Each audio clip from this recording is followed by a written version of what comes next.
यदि एक देश में प्रॉपर लीडरशिप ना हो, सही संविधान ना हो, तो वो देश तितर बितर हो जाता है। ऐसा ही कुछ हुआ है हमारे पड़ोसी मुल्क म्यांमार के साथ। बर्मा बोलिए, रंगून बोलिए, कुछ भी बोलिए, the country is in shambles. इसके बारे में जानेंगे इस वीडियो में। Ladies and gentleman, boys and girls, मैं हूं आपका दोस्त, host, educator, mentor Sanghi sir, और आप सभी का स्वागत करता हूं रीच यूपीएससी पर। जरूर हमारे चैनल को सब्सक्राइब करें और घंटी वाला बटन दबाएं ताकि आप लोगों को हमारे अपडेट्स मिलते रहे। तो जैसा कि आप टाइटल देख पा रहे हैं, टाइटल कहता है spring revolution in Myanmar. Myanmar में क्या हुआ है? रेवोल्यूशन हुआ है जिसको स्प्रिंग रेवोल्यूशन का नाम दिया जा रहा है। ये क्या चीज है, समझने के लिए आपको लेकर चलते हैं हिस्टोरिकल पर्सपेक्टिव में, ऐतिहासिक तौर पे क्या हुआ। हिस्ट्री में म्यांमार की स्थिति भी कुछ कुछ भारत जैसी ही थी, इनफैक्ट काफी हद तक भारत जैसी थी, क्योंकि ब्रिटिशर्स का जो रूल है वो म्यांमार पे सधा हुआ बना हुआ था। It was also under British rule. तो ब्रिटिशर्स को वहां से हटाने के लिए वहां के जो लीडर थे, या जो एक तरीके से लोगों के मसीहा थे, उन्होंने कमान उठाया कि हम जो है ब्रिटिशर्स के साथ फाइट करेंगे, जैसे भारत में गांधी या नेहरू थे। तो उनका नाम था ओ सैन, जो कि वहां के लीडर बने, बाद में एक डेमोक्रेटिक लीडर थे। तो इन्होंने, इनकी वजह से या इनकी फाइट की वजह से, रेजिस्टेंस की वजह से ब्रिटिशर्स को वहां से आउस्ट करा गया, यानी कि वहां से हटाया गया। ब्रिटिशर्स का यह मानना था कि पूरी की पूरी आपकी कंट्री एकत्रित या यूनाइटेड इसलिए है क्योंकि हमारा रूल है। ये तो ब्रिटिशर्स हमारे बारे में भी कहते थे, इंडिया के बारे में। नहीं तो आपकी कंट्री बहुत सारे एथनिक ग्रुप्स में बटी हुई है, अलग रिलीजन्स, अलग ग्रुप्स, अलग रीजन्स, अलग एरियाज, तो आपकी कंट्री तितर बितर हो जाएगी। हमारी वजह से वो एकत्रित है। लेकिन इस मेंटालिटी के खिलाफ खड़े होकर भी इन्होंने ब्रिटिशर्स को वहां से आउस्ट करा। उसके बाद नेशन बिल्डिंग देखिए कितनी इंपॉर्टेंट होती है। एक लीडर का जो थॉट प्रोसेस है वो नेशन बिल्डिंग की तरफ चलता है, इसी वजह से एक देश आगे बढ़ता है। तो सन 1948 में सबसे पहले इस एक आदमी ने खड़े होकर कॉन्स्टिट्यूशन की तरफ काम किया, जिसका नाम था पिन लोन अग्रीमेंट। इस अग्रीमेंट के तहत बर्मीज कॉन्स्टिट्यूशन को अडॉप्ट किया गया इन द ईयर 1948, सन 1948 में। जो अंग्रेज कहकर गए थे कि आपकी कंट्री बहुत सारी एथनिसिटीज से बनी है, बहुत सारे डिफरेंट कास्ट और कल्चर के लोगों से बनी है, रिलीजन से बनी है, तो तितर बितर होने के चांसेस हैं। इस वजह से इन्होंने एक तरीके से इंडियन एग्जाम्पल लिया कि कैसे हम कंट्री को यूनाइट करके रख सके। तो इस कॉन्स्टिट्यूशन के बाद एक अग्रीमेंट, एक दस्तावेज जो है उसे रखा गया सारे उन एथनिक लीडर्स के सामने कि सब जो है मिलके साथ आए और एक कंट्री बनाए। उस कंट्री को बनाने के लिए, यूनाइटेड रखने के लिए इस अग्रीमेंट को साइन करें, ताकि हम सब एकत्रित होकर वन कंट्री वन नेशन कहलाएंगे। तो इस अग्रीमेंट को साइन करने के लिए सब सामने आए। लेकिन जो ये लीडर है औस है, जिन्होंने ये प्रस्ताव रखा था, इनको असैसिनेट कर दिया गया, इनकी दुखद मृत्यु हो गई। तो ये अग्रीमेंट जो है ये ऑन पेपर रह गया, कभी भी इंप्लीमेंट नहीं हो पाया, जिसकी वजह से there was a power vacuum. इस पावर वैक्यूम की वजह से आप यह समझ लीजिए कि तब से लेके आज तक म्यांमार जो है वो एक अनस्टेबल कंट्री है। ये हमें यह सिखाता है कि किस तरीके से आपको स्टेबिलिटी की तरफ फोकस करना चाहिए। तो हर कंट्री जो स्टेबल है और डेमोक्रेटिकली चल रही है, कितना जरूरी है वहां के लोगों का, लीडर्स का विजन को देखते हुए आप सपोर्ट करें और डॉक्यूमेंट्स यानी कॉन्स्टिट्यूशन को फॉलो करें। थोड़ा फास्ट फॉरवर्ड करते हैं, 1962 पे आते हैं। तब तक जैसे तैसे देश चल रहा था, लेकिन 1962 में जब आपकी डेमोक्रेटिक पार्टी या जो भी रूलर है वो ठीक या पावरफुल नहीं होते हैं, तो कोई और पावर खींचने की कोशिश करता है, और वही चीज म्यांमार में हुई।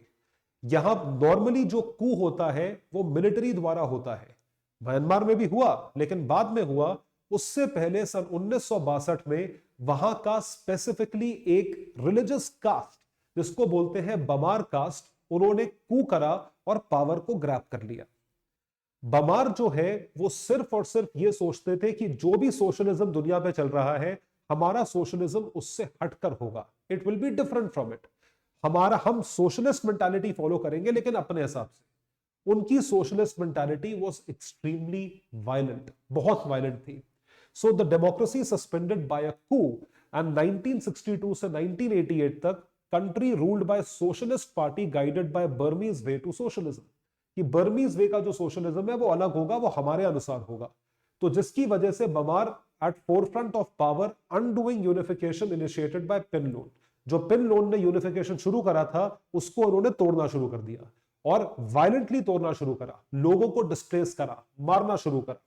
ब्रिटिश इंड्यूस्ड पोलराइजेशन, ब्रिटिशर्स ने जो पोलराइजेशन इंड्यूस करी थी, डिवाइड एंड रूल की, अलग अलग रखो among different religious beliefs, this was further cemented by Bamar. तो बमार ने वही करा जो अंग्रेजों ने करा और डिवाइड करा, and they took a violent state, and this is a type of this. So these people are a kind or a subsect of Buddhist.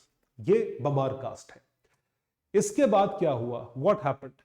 1962 से लेकर 1988 तक इन्हें अपना सोशलिज्म चलाया, तो लोगों का उस देश में कोई भला नहीं हुआ। It did not lead to anything. 1988 में इसी के खिलाफ एक दूसरा राइवल, एक दूसरा फ्रैंकेनस्टाइन मॉन्स्टर खड़ा हुआ, जो कि मिलिट्री थी। मिलिट्री ने यह सोचा ये क्या कर रहे हैं, अपने हिसाब से जो करना है कर रहे हैं, तो हम यहां पे पावर को ओवरटेक करते हैं।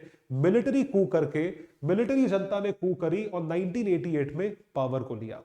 Responsible for the displacement of millions both with in and outside Burma, मतलब मिलिट्री ने बहुत लोगों को डिस्प्लेस करा देश के अंदर और देश के बाहर, कि आप देश छोड़ के भाग जाओ। बहुत ज्यादा मानव अधिकार यानी ह्यूमन राइट्स का वायलेशन हुआ, लोगों को मारा, औरतों का रेप करा, बच्चों को मारा। जो पाकिस्तानी आर्मी ने करा था वही जो है म्यांमार की मिलिट्री ने करा, तो ये भी कोई दूध के धुले नहीं है। ड्रग कार्टल्स जो है वो स्टेट स्पॉन्सर्ड है, कि ड्रग्स का, क्योंकि ये पूरा जो गोल्डन ट्रायंगल में आता है, ड्रग्स का इन्फ्लक्स जो है वो कंट्री टू कंट्री हो, तो ये सब चीजें चली। खूब जो है खूब बर्बाद करा देश को, दबा के जो है इन्होंने देश को बर्बाद करा। अब लोग जो है वो त्रस्त होंगे, क्योंकि आपकी फैमिलीज, आपके बच्चे, अब सब कुछ खराब हो रहा है। तो इसी दौरान ओ सैक की बेटी, जिनकी आप तस्वीर देख रहे हैं, ओ सै सू की, क्योंकि उनकी बेटी है, तो इनको यह था कि भाई इनके पिताजी इतने अच्छे आदमी थे तो ये भी कुछ भला करेंगी। इन्होंने लोगों को एकत्रित करा कि इनके खिलाफ खड़े हो, मिलिट्री जुंता के खिलाफ खड़े हो। तो उस चीज को कहा गया कि एक डेमोक्रेटिक अपराइजिंग हो रही है बाय ओ सै सू की, कि मिलिट्री को हटाओ, हम खड़े होंगे, आप तो ग्रॉस वायलेशन कर रहे हो, आप तो हम ही को मार रहे हो। So they gave up some powers in 2011। अब इनकी भी कुछ अंदर से अंतरात्मा जागी मिलिट्री की। 2011 में कुछ पावर्स को इन्होंने फॉरगो करा, creating a semi democratic system, but this wasn't sufficient. So peace process started only, peace process so called start हुआ 2011 में, और ये भी चीज अभी 2 साल पहले 2021 में खत्म हो गई।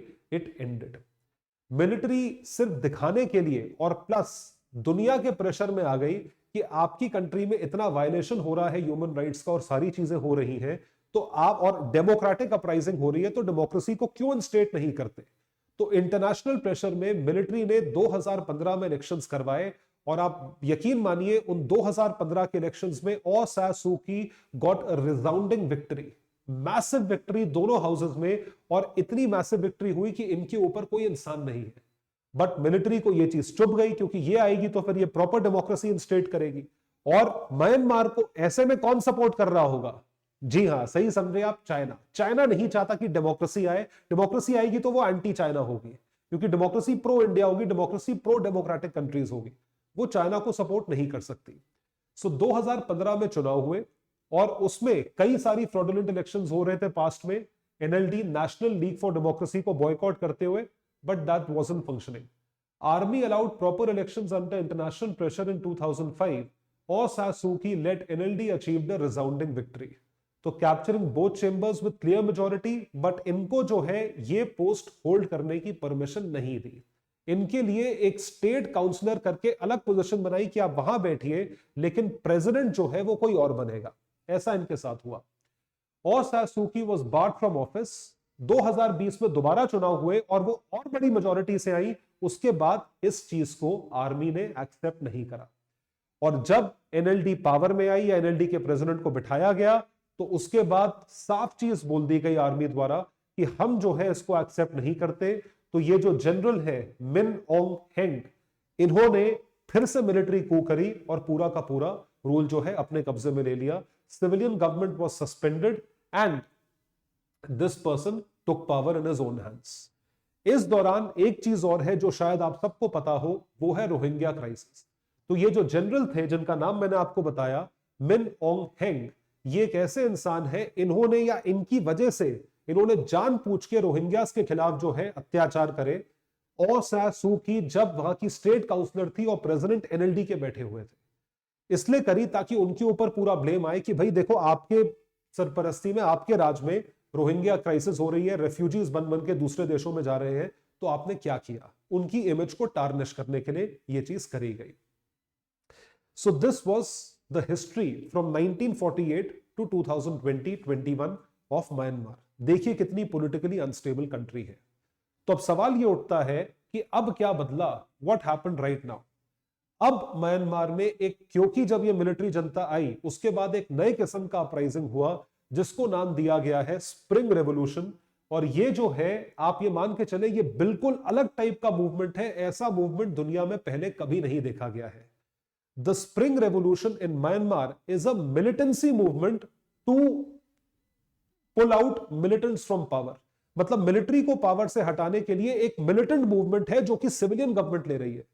सिविलियन गवर्नमेंट मिलिट्री को हटाने के लिए मिलिटेंसी का यूज करेगी, मतलब वो भी लोगों को मारेगी। इसको स्प्रिंग रेवोल्यूशन का नाम जो है वो दिया गया है। Overthrowing military from power through militancy and militant action to establish politically sound federal and democratic union. और इनको लोगों का पूरा सपोर्ट है, सिविलियंस का पूरा सपोर्ट है। तो 2022 में पैरेलल गवर्नेंस सिस्टम सेटअप हुआ by national unity consultative council, form the national unity government. इन सब लोगों ने जो एंटी कू बना है, ये वही सारे एथनिक ग्रुप्स हैं, उन्होंने मिला के वही चीज करी जो ओसा करने वाले थे, और उसको नाम दिया NUG, national unity government, giving shape to Myanmar spring revolution. तो NUG जो है वो फेडरल डेमोक्रेसी चार्टर जो है उसे पास कर गई, और ये इनकी मिलिटेंसी एक्सेप्टेबल है कि आप उनको हटाने के लिए आप भी मिलिटेंसी करिए, यानी आपका भी लोगों को मारना जो है वो जस्टिफाइड होगा for some negotiated and consensual constitutional framework. तो NUG का इफेक्ट क्या है, what is the effect of NUG, आइए देखते हैं। Using militancy against military rulers, it is composed of almost every ethnic worker union and political party. सारी political party, worker union, civilians, सब लोग आ गए इसमें। They are working on consensus. Giving back to back defeat to Myanmar army in key regions of the country. मतलब ये army को हटा रहे हैं, they are overthrowing the army, army को हरा रहे हैं, क्योंकि इनके पास भी मिलिटेंसी पावर है। और आर्मी वाले ये सोच रहे हैं हम एक बेवकूफ जनरल के चक्कर में अपने ही लोगों को मार रहे हैं, तो आर्मी से लोग डिफेक्ट होके अब इनकी तरफ आ रहे हैं, NUG ज्वाइन कर रहे हैं। So with sliding morale and defections from army, Janata with military might thrown out from even बमार dominated areas, जहां पे इनकी मेजॉरिटी थी वहां पर भी इनको फेंका जा रहा है। तो कुछ यहां पे मैंने आप लोगों के लिए हेडलाइंस इंट्रोड्यूस करी है न्यूज़पेपर्स की जो हाल ही में आई है। How recent fighting in Myanmar is making China nervous. China क्यों नर्वस है, क्योंकि वो चाहता है कि वहां पे मिलिट्री रूल रहे। Myanmar rebels make gains near border with India, they are making gains with border with India, इसके गेन्स हो रहे हैं। MNDAA सीजेस की आउटपोस्ट साउथ ऑफ लाकाई, इसकी मैं आपको लोकेशन अभी दिखाता हूं कि कैसे उनके जो रूट्स हैं, जिन रूट्स के जरिए चाइना जो है वो मिलिट्री को सपोर्ट कर रहा है, वो अब NUG ने जो है वो पूरी तरीके से टेक ओवर कर लिए हैं। Myanmar rebels claim new territory as China troops hold border exercises. तो जो आप मैप देख पा रहे हैं अपने सामने, यहां पे देखिए ये म्यांमार है, this is the map of Myanmar, और ये चाइना है, चाइना का कनमिंग रीजन है। So this is Myanmar, that is Kunming. तो यहां से लेके जो भी हाईवेज, ये जितनी आप लाइंस देख रहे हैं ये सब हाईवेज है। ये हाईवेज को पूरी तरीके से टेक ओवर कर लिया गया है बाय NUG, जिसको ब्रदरहुड अलायंस बोला जा रहा है। A group of Myanmarese rebel forces, यही एथनिक ग्रुप्स जो हैं, have captured strategic towns in northern Shan and Mandalay regions. तो ये देखिए लाओकाइंग, ठीक है, लाशियो, जिशुआ, ये सारे जो ट्रेड रूट्स थे जहां से चाइना मिलिट्री को सपोर्ट भिजवा सकता था, आर्म्स, एम्युनिशन सब भिजवा सकता था, लोग भिजवा सकता था, वो सारे रूट्स इन्होंने बंद कर दिए। Northern Shan and Mandalay have succeeded in taking control of all the key trade routes between this. तो अब ये जो चीज है ये हमारे सामने आ रही है कि इसे किस तरीके से टेक ओवर किया गया है और किस तरीके से जो है आगे बढ़कर अब ये ब्रदरहुड मिलिट्री को हराएगा। अब मिलिट्री का ये सिचुएशन आ गई है कि वो उनको समझ में नहीं आ रहा है कि हम अपने आप को किस तरीके से प्रोटेक्ट करें। तो मिलिट्री को ना तो चाइना की हेल्प मिल पा रही है, ना आसियान देशों से मदद मिल रही है, इंडिया वैसी मदद नहीं करेगा, ग्लोबली उनको टाइपकास्ट या आउटकास्ट कर दिया गया है। So it's just a matter of time to see where this entire development is going. अब देखने वाली बात है कि ये जो ब्रदरहुड अलायंस है कितनी जल्दी मिलिटेंट्स को बाहर फेंकता है, मिलिट्री को बाहर फेंकता है और अपनी पावर को इंस्टेट करता है प्रॉपर डेमोक्रेसी के तहत। एक इंपॉर्टेंट चीज बताना चाहूंगा, इसी वजह से हुआ यह है कि जो लोग हैं वहां के, the people of Myanmar, now they have stopped believing in the military. भाई मिलिट्री तो एक कंट्री की शान होती है, ट्रूप्स होते हैं, प्रोटेक्शन होता है, डिफेंड करता है सब लोगों को, लेकिन अब जो है, अब वो मिलिट्री को पूछते ही नहीं है कि मिलिट्री होनी नहीं चाहिए, क्योंकि उन्होंने इतना सफर करा है मिलिट्री के हाथ that now they don't want any military. तो अब it's just a matter of time, देखने वाली बात है कि आगे चल के क्या होता है। क्या लगता है आप लोगों को? आप बताएंगे कमेंट सेक्शन में लिखकर कि आप क्या सोचते हैं म्यांमार को क्या करना चाहिए, और क्या वहां पर आगे चल के मिलिट्री होनी चाहिए या नहीं। That would be all for today. Thank you so much everyone, bye, take care and all the best.